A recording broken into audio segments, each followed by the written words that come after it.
Hey yo, what is up? 1.13 test server is up. If you are up to it, download the test server and test everything out yourself. If you're not, you're in the right place because I'm going to break it down for you so that you don't have to go do it yourself. But firstly, we are in the test server right now and there are some interface changes, starting with the drop down menu at the top.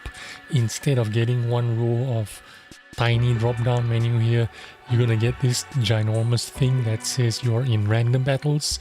All the rest of the regular stuff is on the right over here, and the two new stuff that's been added is recon mission and ranked battle. We'll start with recon mission. Recon mission is basically you can test out all the new maps.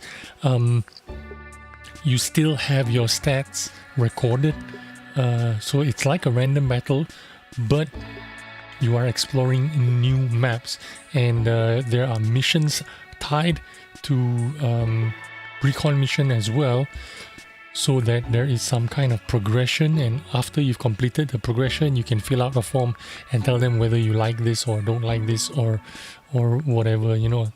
Basically there are some rewards tied to recon mission. You can play these maps over and over again, but the only problem is you cannot explore this map like in a training mode. Like in team training, you can explore it with your friends or with another guy on the opposite team. You can't do that here. The problem with the recon mission is you need to go in there fighting, so that leaves you very little opportunity to actually check out your environment. You'd have to play recon mission, I don't know, 20, 30, 40 times before you have a gist of what's going on, because most of the time you are shooting at enemies and trying to survive while at the same time trying to explore the map and look at new things. So in my opinion, recon mission isn't very good. They need to add recon mission into team training so that you can take your time and explore the new maps and you know, give a more decisive or more conclusive feedback if that's what they're looking for. I don't know why your stats are included for trying out these maps. They should make them, you know, not be included in your stats, so that, you know, it wouldn't matter if you died or if you survived or did well or did not. The good thing is when you try out recon missions, it goes to your battle pass, so that's the only positive thing that I can think of. But there's more negative than positive because you can't really check out the map when you're trying to survive. Anyway, that's my thought. Next up is ranked battles. Well, will ranked battle be fun? I think they've waited too long. It's been too long.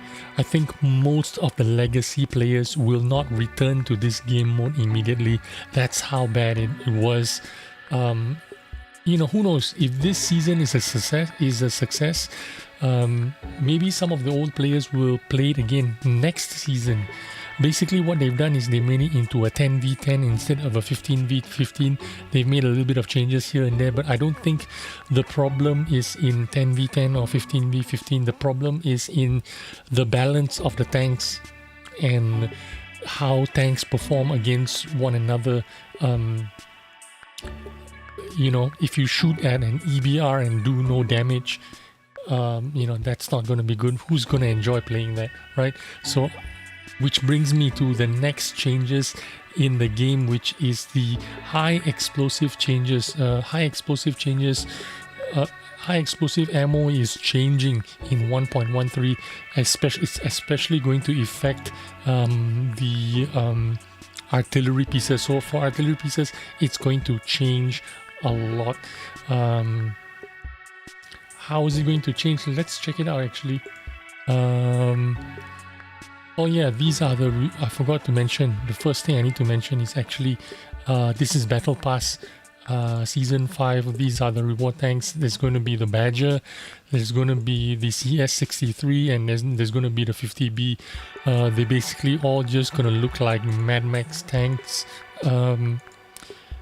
Eventually all the tanks are going to look like this. Baskets, accessories, basically that's what's going to happen.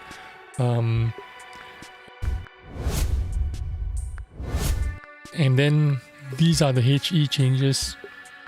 Then I want to talk about artillery. Is going to have a little bit of a tracer, so when they shoot you, you're going to know that they're shooting at you. You can see where they're shooting you from.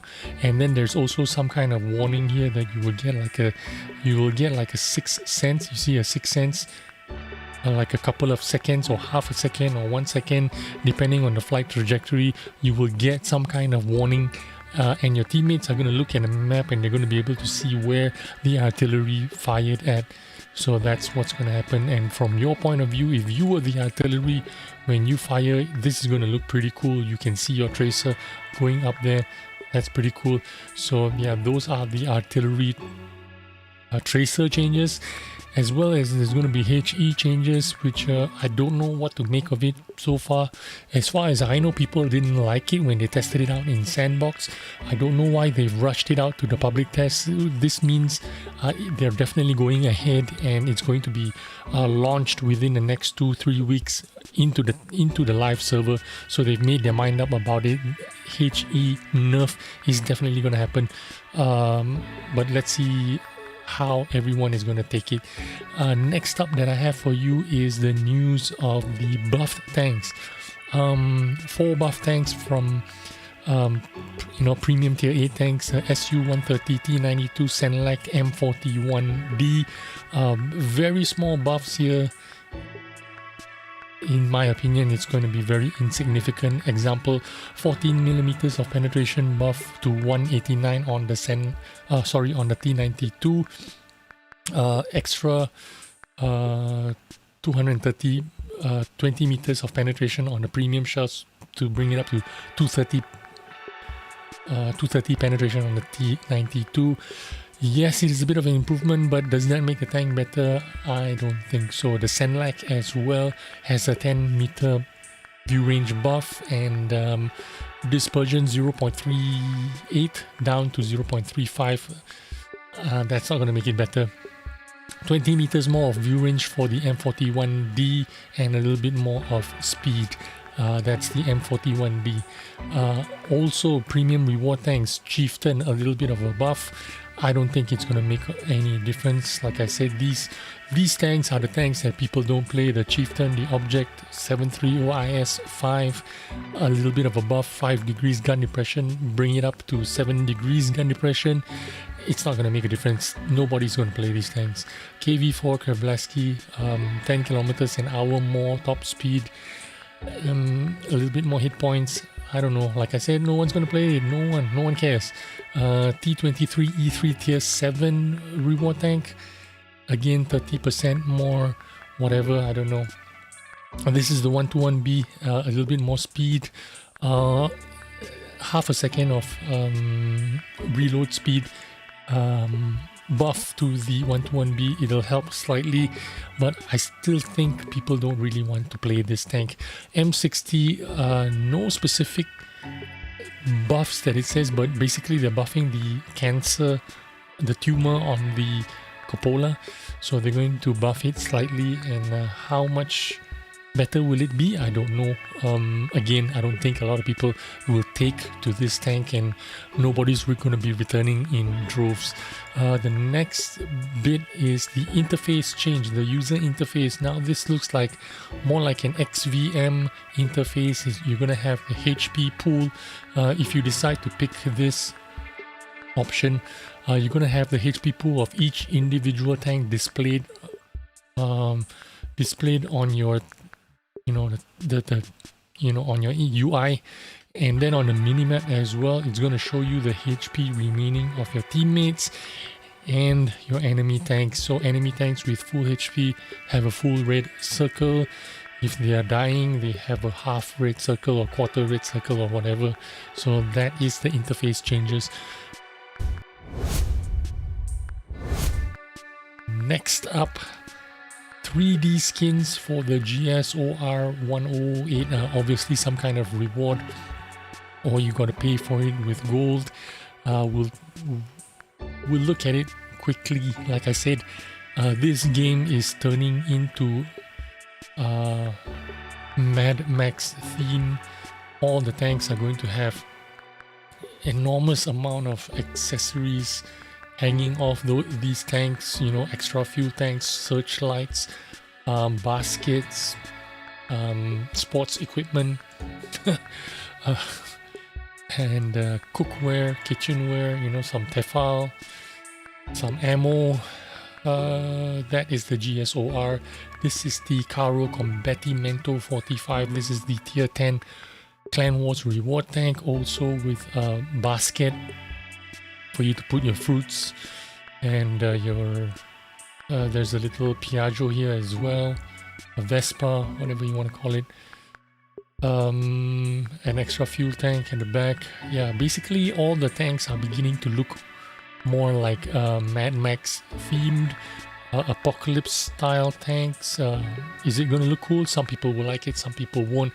In my opinion, I play a lot of Clan Wars Advances, and those players are the most dedicated players, and all of them have the skins, just about everyone. So basically all our tanks in Clan Wars and Advances look identical, all of them. If you're driving an E100, everyone's got the E100 skin. If you're driving a Chieftain, everyone's got the Chieftain skin. It's just it's not that special anymore, for me anyway. Next up, this is a new tank. Maybe they're putting it into test now. This is called the AltProto AMX 30. This is a tier 8 premium French medium tank. It, in my opinion, looks kind of ugly. Some of stats are out. You can check it out if you want to, but I'm not really interested in this tank. It just looks incredibly ugly. The next is the StrvK. This is the Centurion. This is the Kranwagen body with Centurion turret. This is purportedly going to be a pretty good tank, pretty interesting. So I'll be looking forward to playing this. I think they've nerfed it slightly because I think it was too good. So they've slowed down the rotation, rate of fire, reload time. They've increased the reload time from 10 to 11 seconds. Aim time as well, from 2.21 they've nerfed it down to 2.49, so DPM is down. Maybe this tank was too good. I think it is too good, but anyway, next piece of news is the Skoda T56. Is this the tier 9 tank, if I'm not mistaken? Can't remember if this is the premium tier 8 or the tier 9. I think this is the premium tier 8 tank, and they've reduced the premium penetration from 290 to 248, so they reduced the penetration of the premium shells, which is APCR. Yeah, so that's about the 113 updates that I have for you now, and yeah, hope you took some good information out of this so that you don't need to go check it out yourself if you don't want to. A little bit of a quick summary for you guys. So thanks for watching. I will see you on the next video. Bye bye.